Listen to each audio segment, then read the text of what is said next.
But I want to Yeah. get started. I want to get started because it's 6 and we've got a lot of people on, and Awesome. it's so good to see you. Samira Nundasain is joining me now. Samira and I are old friends. We worked together a long time ago when I was just starting in the news business at Reuters, and she was on Yeah. air, and she's been at a lot of news outlets, so she knows a lot about news and the journalistic sort of production side. And now she's taking a different role. She is the New York director at Common Sense Media. That's And right. so I thought she would be amazing to talk to, considering all of our kids are online so much right That's right. now. Yeah.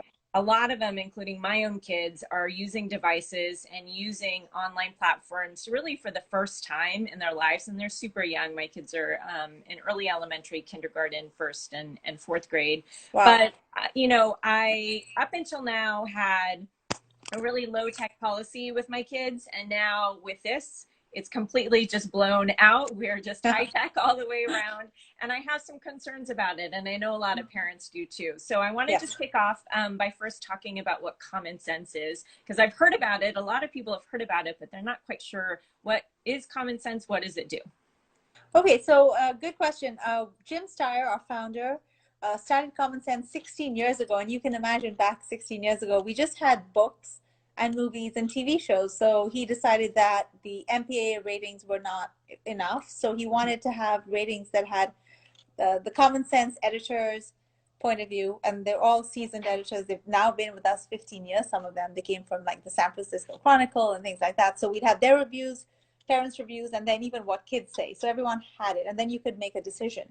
And fast forward today, we didn't think back then we'd have things like the iPhone in 2010, and that blew up, and then all the apps, and then Instagram and Facebook, and now we have things like YOLO and Snap, and I mean TikTok. I don't even talk about it. Your kids are still very I young. haven't even heard about some of those. So, I mean, video games. So, we never thought, and now we even rate YouTube channels. So it's like we have three pillars. So we rate, that's on the consumer side. So we rate as much media as we can. We have a video gamer dad who's a video gamer reviewer, and he will stay up.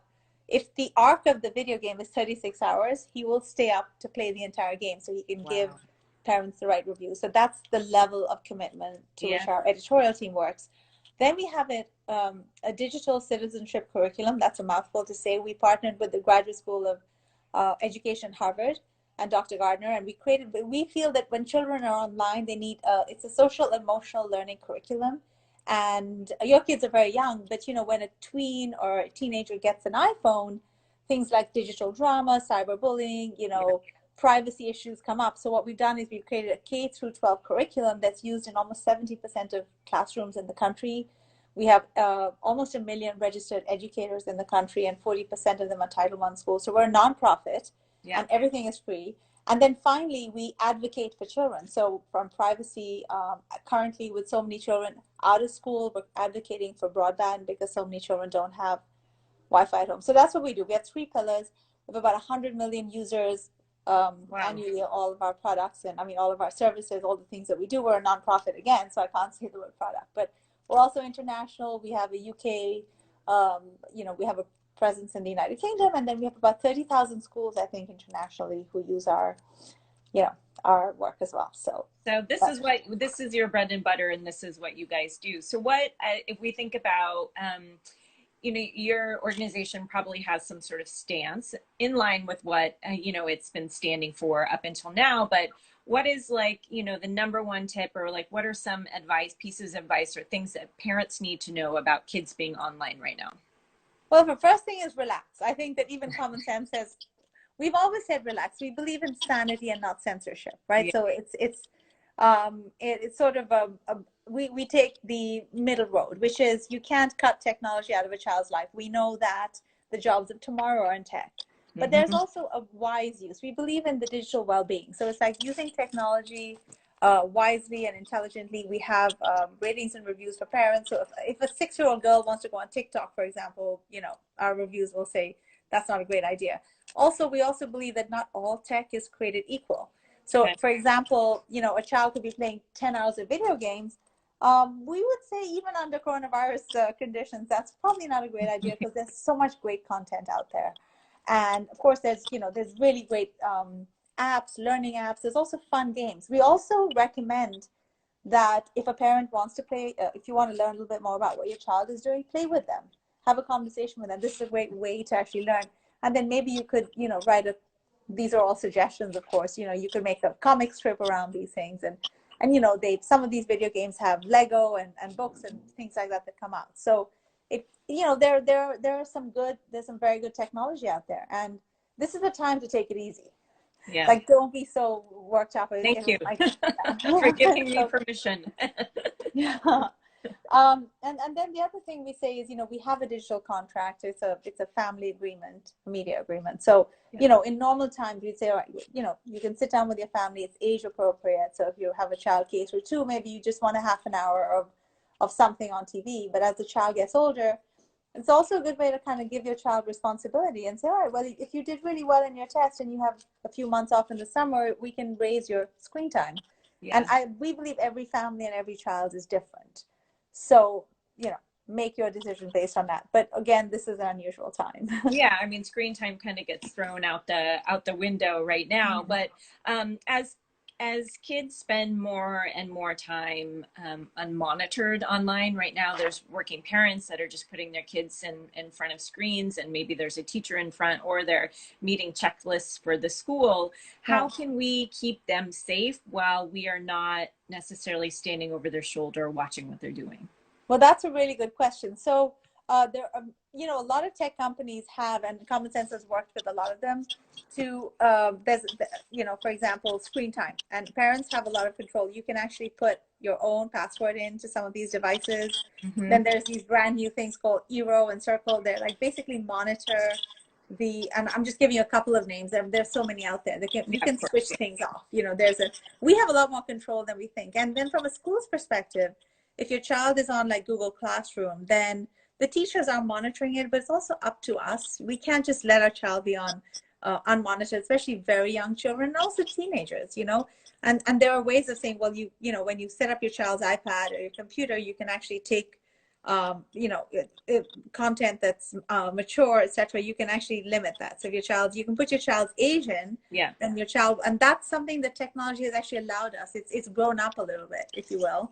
And we've also given some tech companies a little pressure, and Yeah. they're kind of understanding that, and so they've added a lot of protections for children. It is something that on the Common Sense website, on commonsense.org, we have lots of videos on how to make every screen really safe, age appropriately for your child. I mean, if your child's 18, I wouldn't say go crazy, but Yeah. if your child's 8, I would put on a few of those filters.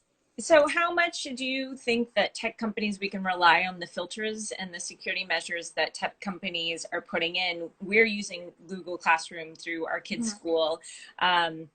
I guess I'm blindly assuming that Google is monitoring what's happening, or at least has settings in place. How much more vigilant do we need to be with watching what they're doing on Google, on YouTube, and even the internet?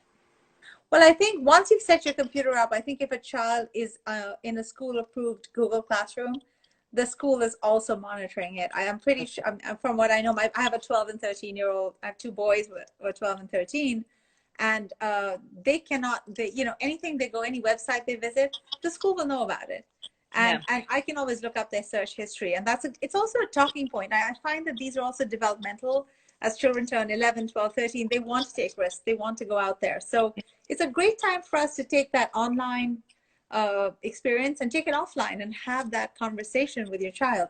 I also find it's a great tool to get them to do chores. I'm like, well, you really want that extra half an hour? Well, you better take the trash out. So, Yeah. and coming back to your question about how safe it is, a lot of these companies have grown up and realized that they have to put safety measures in. Even YouTube Kids has, I wouldn't say that everything gets filtered, but that's where parenting comes in. At the end of the day, if we step back from technology for a moment, everything is about parenting. And when your child is in the classroom, it's about what the teacher is doing with the child. And yes, it's a work in progress. We have privacy issues in many situations, but I would say that there are a lot more tools today to kind of improve the experience, if you will. Yeah, that's true. We Yeah. have a question from one of our viewers, from Chris, and he asked, does screen time change how kids think? Well, that's a really good question. I would say that, if this is a short-term time and your child has been given a lot more um, time on the screen, I think that they will be able to go back at some point to the real world. Um, if they're spending hours of unsupervised time, then it will affect their behavior. I've seen in my own children, Yeah, and anecdotally from friends and school talks, parents do ask, well, when we take the device away from our child, they get very upset or angry and things like yeah, that. So, yeah, and that happens with some children, and it may not be that it might be that there's something else going on in the child's life too, because we find that sometimes when children move to technology more, it might be that there are some other underlying reasons why. But usually I would say that, if it's a good amount of time and you're monitoring it age appropriately, then it's actually a tool, it's an asset. What's the difference between that? I mean, my kids show that too. They kind of like get belligerent, I'm pulling something out of their hands because they're almost addicted to it. But I know they're not addicted based on how frequent they're using it. But some kids do get addicted to the device. Do you have any guidelines for identifying what might be a problem for people, for kids in particular? Well, yes, if a child is not doing their homework on time, they've lost interest in other activities, they don't have any hobbies, they don't want to come out of their room, they don't have real face-to-face conversations or friends, those are red flags. And that's not often, technology can just manifest those issues again. Of course, it is fun to play for 6 hours, and sometimes it's really easy for parents to say, okay, but make sure the game that you've chosen for your child is appropriate, and also sometimes encourage your child to play with a friend. My son plays, if he wants to play 3 hours of video games right now and I'm busy and my husband's busy and the kids are, I will make sure that he's connecting with his friends and that they have a dialogue going on, so it's kind of like a social thing as well. And you can play with your kids too, but yes, there is tech addiction, and that is a problem, but we always wonder, is it really technology that's causing the addiction, or is it something else? Right. Yeah. There's always there's two levels that you have to explore there. Yeah. As far as some of the topics in the news regarding fake news, I know that my daughter might be online doing research and reads things online, and she, being so young, and even us as adults, we sort of assume that everything we read is real. How can we teach kids about fake news, because that is Yeah. such a hot topic right now? Yeah. How do we teach kids about fake news, identifying it, learning what's trusted versus not trusted? Well, we do have a lot of research on news literacy. Common Sense has a news literacy hub, and we know that almost 70% of teens and tweens get their information either from friends or social media. Mm-hmm. So, and we know that that's not vetted. So, as you and I are both former journalists, and so it's really important. So, what we do is at home is, and Common Sense too, is that we have a vast number of resources, and we have kids read them and think for themselves. So, and even if it's television, it's like, well, if you watch one network, you don't just believe what they say. Watch two or three and then form your opinion. Right. Children are exposed to a lot of, crazy. I have my youngest will say, oh my gosh, did you see this? And I mean, it's not obscene, but it's just wrong. And then this is a good time to sit down. But what Common Sense says is, sit down with your child, explore different multiple sources and have a conversation. And it's also part of analysis, is how do you analyze it? And right now, we know that children are being exposed to so much news around the coronavirus. Mm-hmm. It can be anxiety provoking. So I turn the TV off. I try and turn it off when the kids are around, especially my youngest, who's 9. And we just know that they're learning and they're listening. They're getting a lot of data all the time. It's a 24/7 world, especially when your child gets their first phone. So it's very important to have the conversation and say, don't believe the first thing you say or see or read. You should get it vetted. And these are sources like Reuters, all the other places that we worked at, and other sources. So you're teaching your child how to look for information in the right places. And how about digital etiquette, for lack of a better word? I mean, I guess I assumed that the school was teaching the kids, when they gave them the privilege of having a laptop and having an email and having access to the internet, that there were certain social behaviors that were being explained to them and taught to Mhm. them. But I think what's happening now is these kids are in the home and they're learning new things about interacting with each other. They're not seeing each other. So they are typing things and they can be misconstrued, which we Sure. all have seen happen, even amongst adults and Yeah. girlfriends and family members. And I myself am having these really difficult conversations with my 9-year-old with, I don't think your friend meant that. Um, I wonder if you could have said that differently. And I feel like she's totally not ready for it, but she's having these conversations. Are there support or guidance or tools that Common Sense Yes. has for that? Absolutely. So, we have this curriculum again. It says for educators, and teachers have access to it. It's a social emotional learning. So what we say is this is digital drama, if you will. So there's Yeah. drama. It gets worse as kids get older. So just so you know, that's I didn't get invited to this party, and then the drama gets played out in the classroom. So the teachers have to deal with a lot of it. So they do use our curriculum. There's a great lesson which I think all of us can learn from, not just kids. It's called The Power of Words. It's Stop, Pause, and Think. And we show them this video, which is really, really well done by our Common Sense video team. And then we put a skipping rope down the classroom, or the teacher does, and we shout out commands. And if we tell the kids, and they're as young as 8 or 9, 7 or 8, 9, and we say, well, if you think this is okay to say, then stay on this side. But if you think that it's not right, and you wouldn't say jump, and then these commands get more nuanced, and then the kids are thinking, and some are jumping, some are midair, some have reached the other side, and some have stayed not knowing what to Yeah. do. And then you say stop, this is when you think. If you're not sure, don't say it. So we have all these lessons where they watch the video, then they have to write out something of any moments where they felt that way. So we take them through this entire and that's just one of our lessons on our curriculum. So we want, and they're all free, so we have amazing, so that's what's great, is that they can be used in classrooms, and teachers do use them. And how often should we be reviewing our digital guidelines or having these conversations? You said that's something that it's part of parenting, which, I didn't realize until, I was exposing my kids to more and more tech and giving them the privilege because now they need it.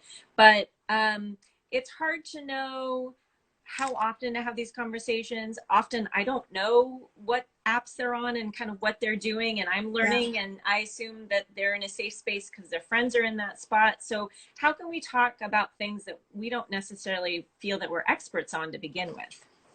So again, Common Sense has all of the anything that your child is playing that other kids are playing, or that's hot and in. We have ratings and reviews, so you can go in and say, well, if your child's talking about Roblox, I don't know if anyone is. So Roblox is the rage amongst 8, 9, 10-year-old girls and boys. You can go in and look at and look at the reviews and what the what might be not appropriate for your child. And then if you put the right ages in and the controls, you have control over it. I mean, every app, there's not an app that I can think of that is not being widely used that Common Sense has in rated or reviewed. So you know the age of the child, whether it's appropriate or not, and have those conversations. And I love this thing. Instead of having the 1,000-minute conversation, one of those, have 1,001-minute conversations. So you have those little ones all the time, and that also keeps you connected to your child. Technology is here to stay.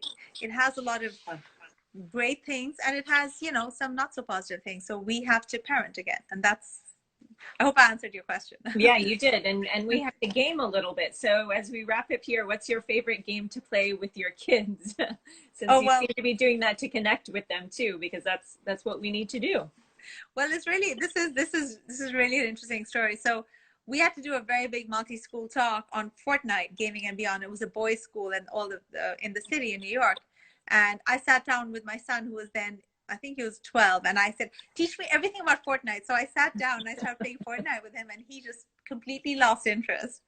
But it was a game and then I started enjoying it. I thought it was very interesting. And as long as you're playing with your child, it's great. So I played Fortnite with him. And then my other son, they still like Minecraft and other videos, like video games like that. A couple of games I would say absolutely not. Grand Theft Auto, they all have heard about it. Yeah. Grand Theft Auto is not a game. There others are a little bit more you know, there are benefits to all of them, but I think GTA is more for adults. All right. Well, that's good to know. If anyone in the future ever asks me to play that, we'll cross that off the list. Yeah, we can cross that off the list. But if you're 22, it's fine. 18 or 19, it's okay. Samira Nandasine, it's so good to see you from Common Sense Media. How do we find you? How do we find Common Sense and learn about all the great tools? Are there any other tools that you think that we should be discussing or parents need to know about? Well, I would say I would leave it with, first of all, our website is www.commonsense.org. Okay. Just the word commonsense.org. So we're a nonprofit. It has 3 pillars you can go to: uh, parents, educators, and then we have research. So all of our research, it's very interesting. Last words, relax a little bit, you know, just make sure you have all the, I would say, filters, content filters and things on, but don't stress about if your child's spending a little bit more time. We're all at home right now. We need to relax. Try and find the best media. We have all the lists out there, and play with your child. I mean, you know, be with your child, engage with your child. These are times you won't get back, and be healthy. Yeah. Most importantly. Yeah, of course. Samira, thank you so much. It's so good to see you. Wishing your family so much happiness and health, and stay in touch. And I look forward to reconnecting with you soon. Yes, absolutely, Shivani. You take care. Thank you. All right. Thank you. Thanks. Okay. Bye.